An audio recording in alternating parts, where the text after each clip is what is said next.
கிளம்புறதுக்கான நேரம் வந்துருச்சு. இந்த நருட்டோ எங்கதான் போய் தொலைஞ்சான்?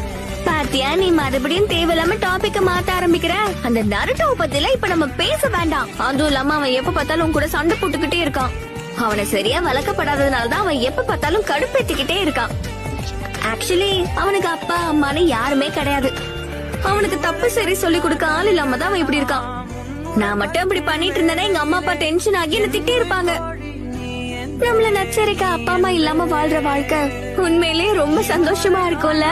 அவன் இந்த மாதிரி இருக்கிறதுக்கு காரணமே அவனோட தனிமைதான். அப்படி பேசாத. தனிமையை பத்தி உனக்கு எதுவும் தெரியாது, அதனால இஷ்டத்துக்கு பேசாத.